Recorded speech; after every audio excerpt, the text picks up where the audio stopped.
holy city of Jerusalem. Through 50 centuries of turbulent history, including repeated earthquakes, 19 military sieges, 2 total destructions by conquerors, and numerous reconstructions, people of many faiths have come here to worship their God.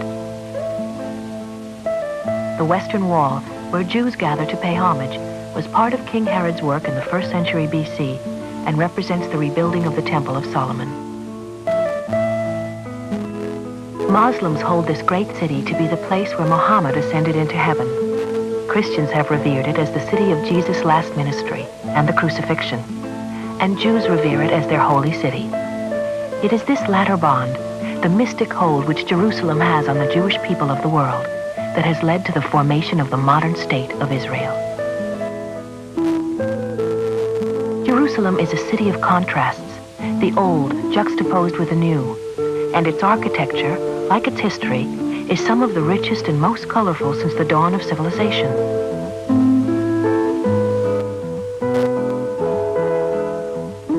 The old city was the original site of Jerusalem during the time of David, the warrior, statesman, and poet who indelibly linked Jerusalem to the Jewish religion, nation, and state. And today, to walk through the Arab marketplace within these ancient walls is to step 3,000 years back in time into a treasure house filled with historical echoes of a biblical civilization.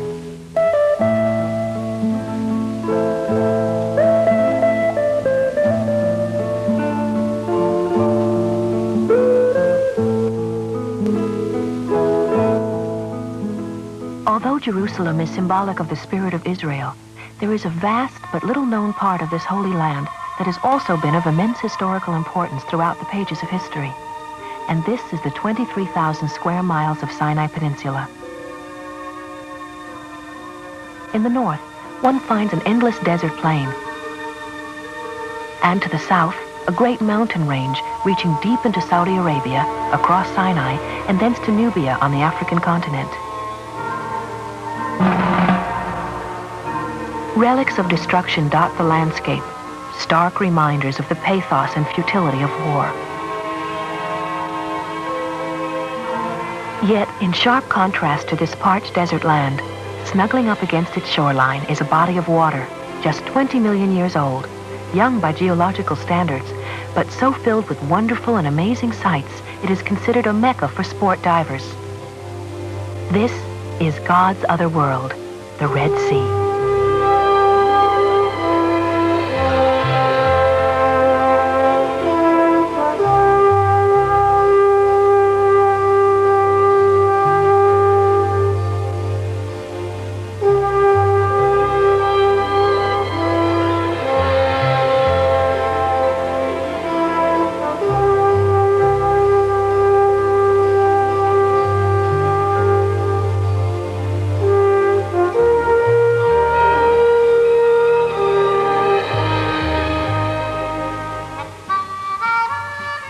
Nama Bay, at the tip of the Sinai, 5 miles north of the town of Ophira and south of Tel Aviv by 400 miles, is the home of the Marina Sharm Hotel and the Red Sea Diver Center. Together, the hotel and center provide the finest in accommodations and diving services to be found in the Sinai.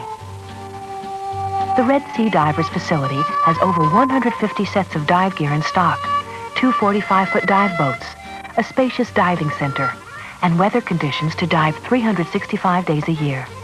A staff of 15 assures guests of having all of their diving needs met.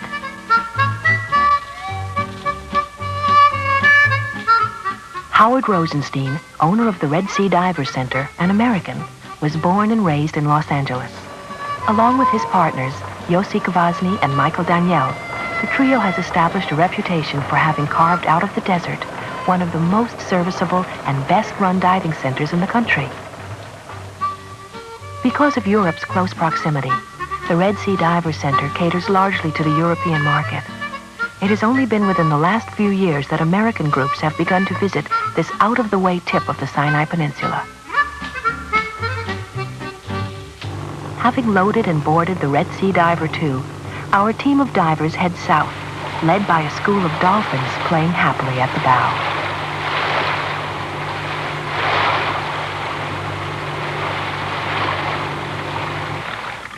Along the coast are numerous dive sites already explored by Howard and his guides.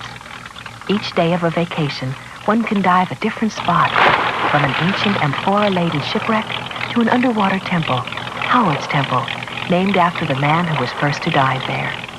It's a gigantic coral head rising up from 60 feet to the surface, where at low tide its flat tabletop is awash. With the anchor secure, divers begin to dress, anticipating the special world they are about to enter. Underwater lights are made ready, wetsuits slipped into, regulators attached to tanks. Sari Gaines, model, diver, and film production assistant, will lend her own kind of beauty to the undersea scape. The generator is started, the lights are operating, and, with last-minute adjustments, the divers are about ready to go. Underwater naturalist photographer Bob Abrams lowers a Nikon with a double strobe system into the water, just one of several still cameras he'll take down with him for a dive. Since spearfishing along the coast is prohibited, with most of the fringing reef areas set aside as a nature reserve, divers hunt with cameras. Howard and his guides are volunteer rangers, helping to preserve the beauty of the area. Divers are encouraged to take home fish on film only.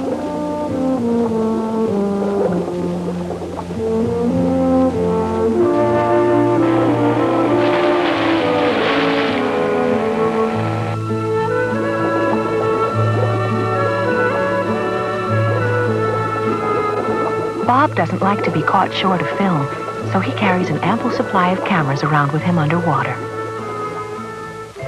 Through one of the numerous crevices sculptured into the temple, Sari threads her way to a niche that is particularly beautiful. To dive along a coral reef like this is to dream with both eyes open. With powerful cable lights emitting 2,000 watts of light, solid rock magically billows up in a dazzling rainbow of colorful, fluffy thunderheads and turreted castles.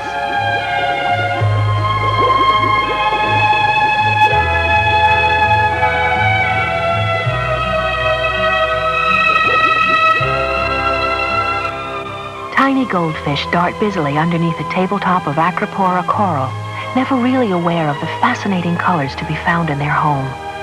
The sea, a blue filter, mutes these colors until a light source is introduced. Why is it this spectral symphony is never to be seen by most of the reef inhabitants?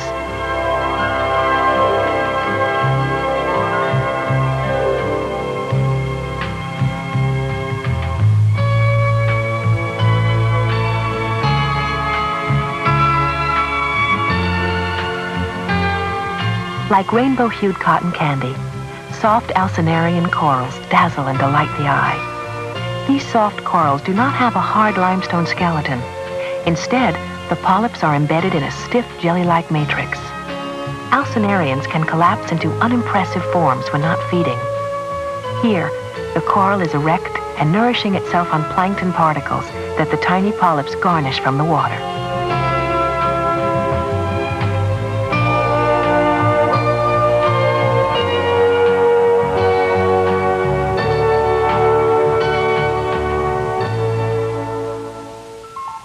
Nudibranchs, barely an inch long, are some of the most colorful animals found in the sea.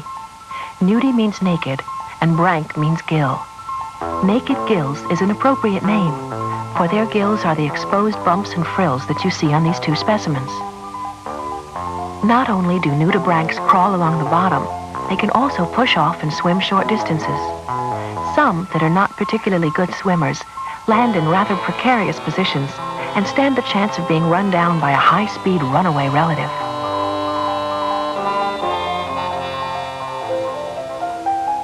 An eerie landscape, befitting a fairy tale, turns out to be leather coral. Unlike stony varieties, this soft coral too lacks a hard skeleton. Spicules embedded in the ample flesh and the ability to pump its tissues full of water lend it stability. Because of the sponge-like consistency, leather corals can withstand strong currents.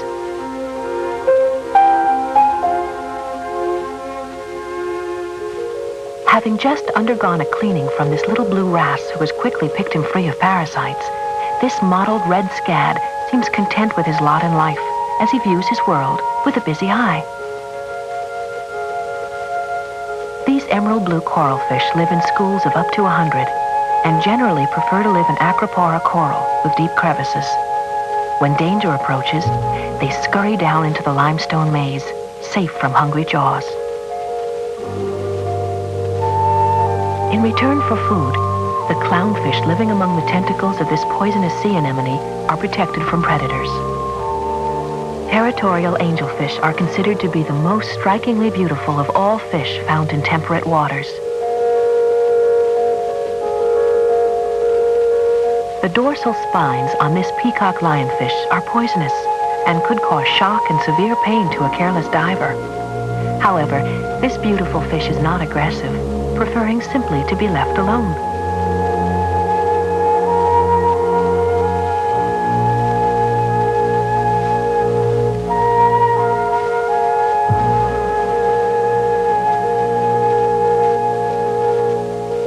Its close cousin, the fire lionfish, is equally beautiful and unsafe to touch.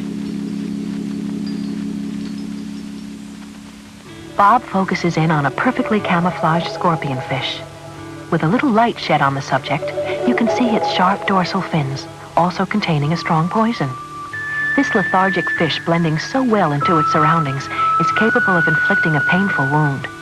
But to activate its defensive mechanism, usually the diver must literally blunder into it. The rule here is look, but don't touch. Sari drops down to illuminate one of the most curious and friendliest of the Red Sea angelfishes. The queen angel is also called the map angel because of the yellow patch on its side which resembles the shape of the continent of Africa.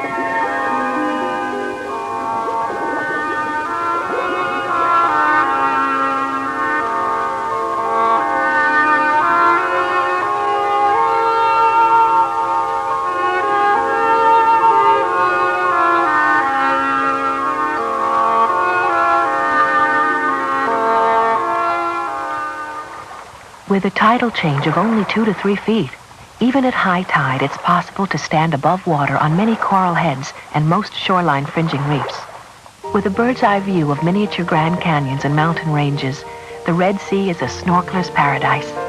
Suddenly, you become a live-in resident in this gigantic fishbowl.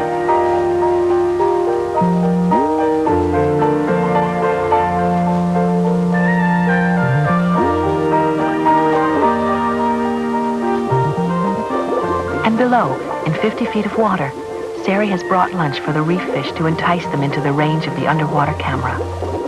With the customary good taste of arriving just a few minutes late, the proud queen angel quickly discards her good manners and gobbles up the bread Sari offers her.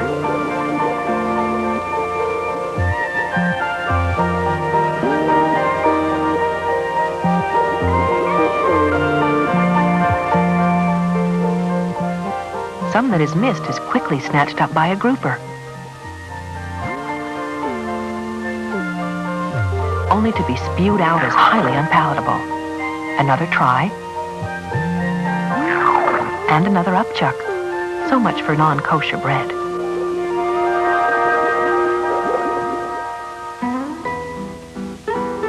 One day, when Howard and Sari were walking up the beach to the dive center, they met Howard's friend, Sheikh Abu Abdullah, Sheikh of Sheikhs for the Southern Sinai.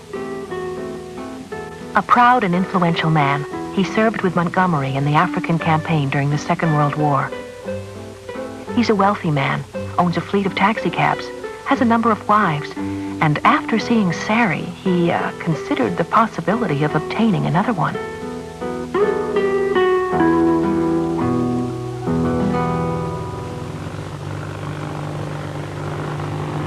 South of Nama Bay, sheer sandstone cliffs rise from hundreds of feet underwater.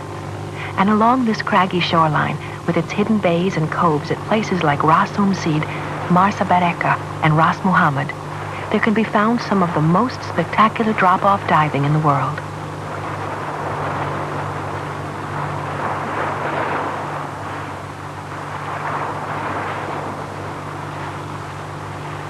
And at the Straits of Tiran, consisting of Thomas, Gordon, Woodhouse, and Jackson Reefs, fringing coral ramparts continually built up by coral animals provide broad diving platforms for divers to comfortably work from. During deep dives, there could be no finer place to decompress than along the face of a Red Sea coral wall.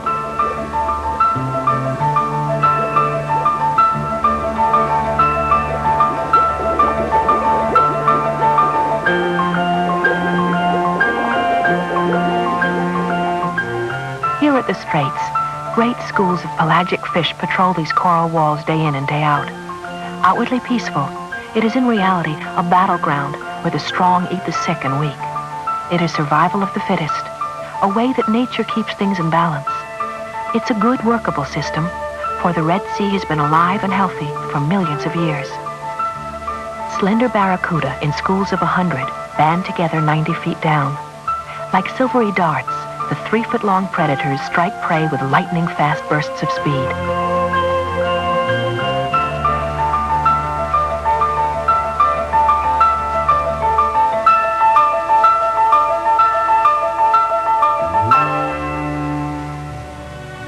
An hour's ride by car from the diving center, or 3 days by camel if you prefer, there is a sprawling oasis, straight out of a storybook, and home of a tribe of Bedouins known as the Mezena. The Bedouins are descendants of the nomadic tribes of Saudi Arabia, who have been roaming these deserts and mountains for thousands of years. Quite near this oasis, there rises like a weirdly crenellated castle above the inlet of the sea that surrounds it, the dead city of Atur. For years, Atur thrived as a stopping-off point for Egyptians, traveling from Mecca in Saudi Arabia back to Egypt.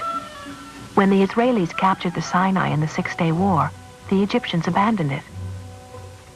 And today, in all of the blank and crumbling facades of these ancient houses and mosques, it is inhabited only by shifting sands and a handful of Bedouins.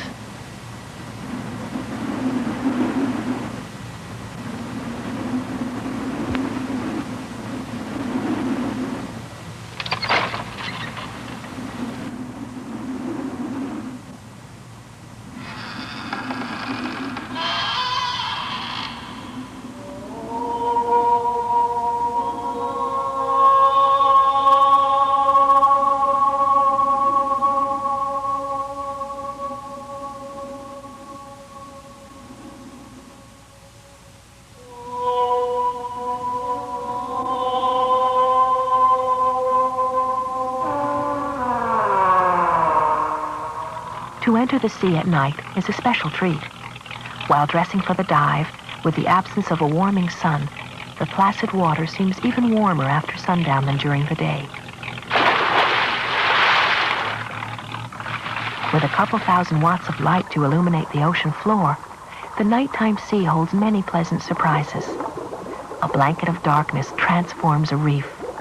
Coral polyps, tucked into their skeletons when the sun shines, come out at night to sift the plankton-rich waters. Animals that sleep by day come out at night to forage, and others, such as the squid, fairly translucent and capable of changing color and patterns, stand out sharply defined, silhouetted by the lights.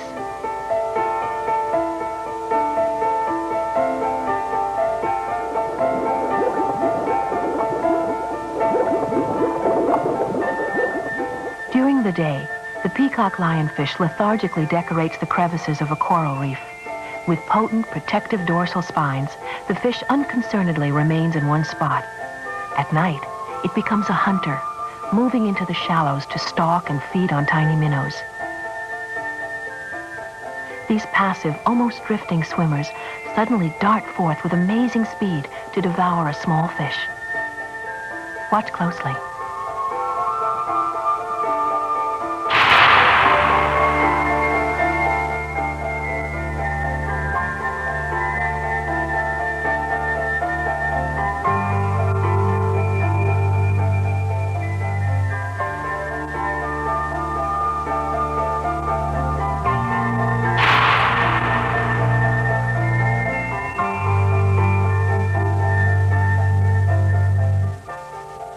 Crinoids, dating back millions of years, are among the oldest known forms of animal life in existence today.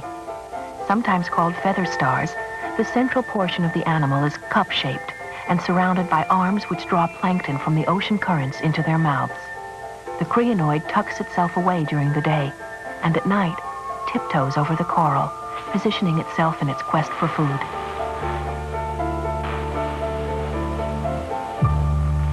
Against the backdrop of night, a masked pufferfish is aroused from its stupor by the bright lights.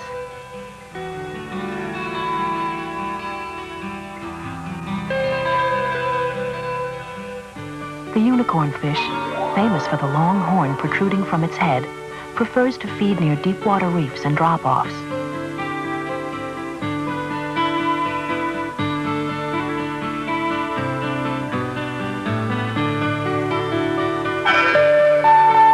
Certainly the most beautiful and dazzling fish in all the seas has to be Pomacanthus imperator, the emperor angelfish.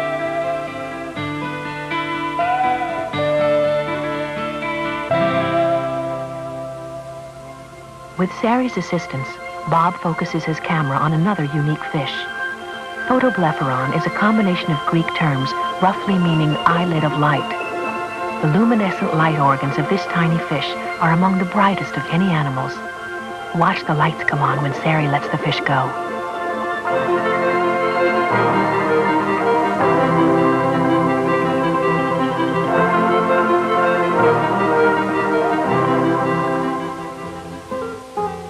One of the largest and most vibrant of nudibranchs, the Spanish dancer is an eye-catcher. Under the brilliance of artificial lighting, this velvety smooth animal glides over the corals feeding on algae. The flower-like bouquet on its dorsal surface is actually the animal's gills.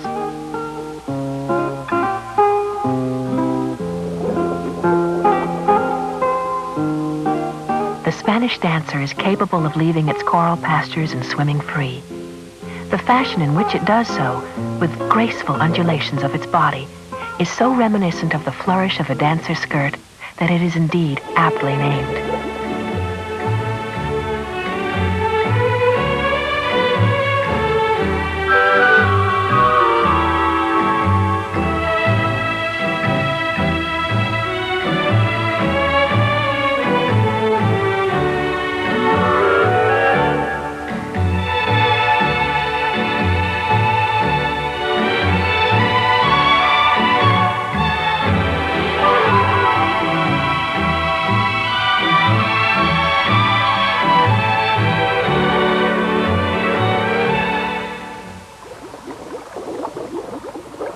In 90 feet of water, halfway between Nama Bay and Howard's Temple, there is an ancient wreck site that was worked by professional archaeologists a few years ago. Still intact on the sloping reef are large amphoras and ship's anchors. Howard points out one of the anchors to Sari. The ship was a Turkish vessel heading south 450 years ago when a storm caught her unawares and sent her crashing into the reef, spilling her contents and smashing the wooden hull to pieces on the seafloor. Along with navigational aids, some of the anchors and amphora were removed to a maritime museum in Haifa, where today they are on display.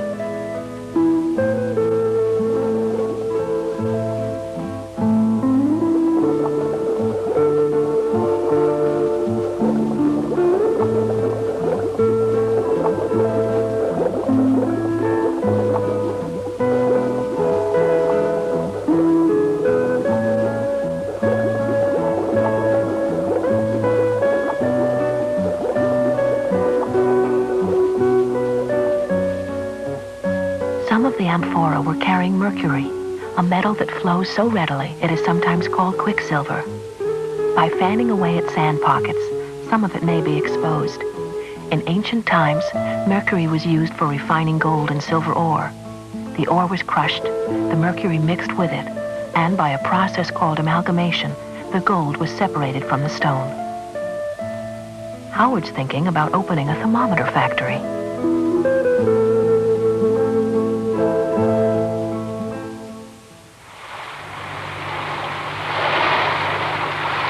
Far around the tip of the Sinai and just into the Gulf of Suez is a wreck site recently discovered by Howard. In conversations with an old Bedouin one day, he learned of this wreck and realized that if it proved to be what the Bedouin had claimed, it would be of great historical significance. The journey from the dive center takes about 3 hours by boat, passing the craggy cliffs of Ras Muhammad and striking out into deep ocean waters.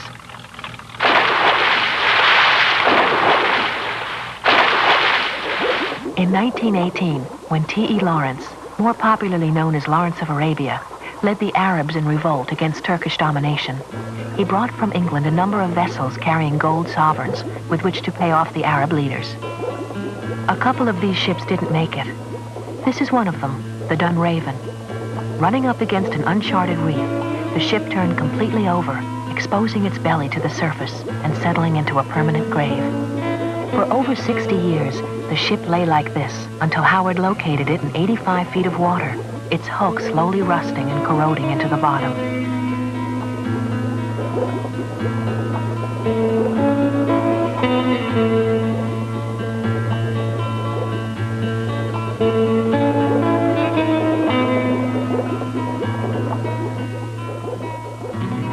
The ship furnished a new base on which corals could attach and grow, thus creating a new reef.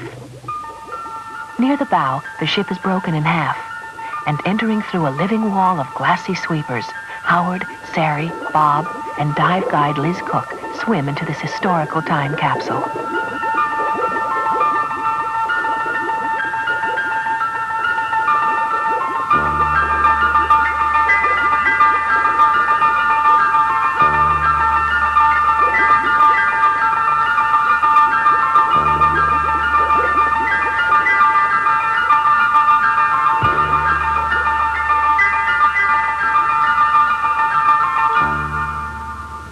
Down long passageways, the divers probe the blackness with their lights, unsure of what they'll find in this virgin wreck.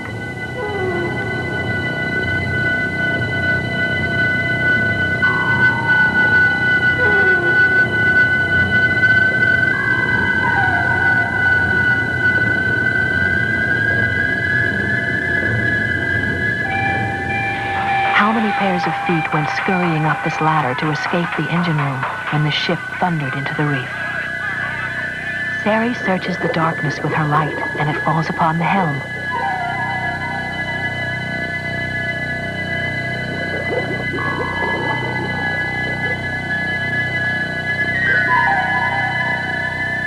Is she the first to hold the ship's wheel in 60 years? What other prizes are located under the jumbled mass of iron and steelwork? Are there indeed gold sovereigns hidden somewhere inside the ship? Only extensive research, and perhaps a salvage operation, will find out. For the moment, because of limited time, it is enough for the divers to step back into a colorful part of history, to be where no human has been in the last 6 decades, to be in the shadow of Lawrence of Arabia.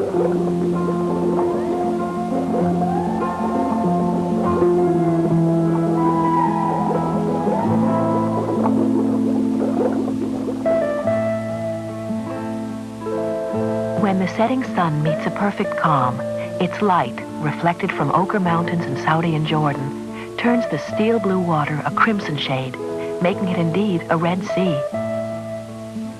It is a place where modern man with a diving mask can witness life flourishing in greater variety than anywhere else on Earth. The Red Sea is a vast underwater hothouse, a precious jewel worth preserving.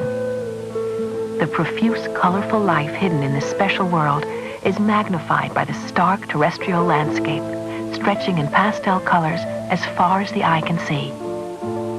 And where but here, in the cradle of civilization, is there to be found such a contrast, where one can walk in the footsteps of Jesus, or trace the path of Moses through nearby mountains where he led his people out of bondage, where, in 5,000 years, time has practically stood still.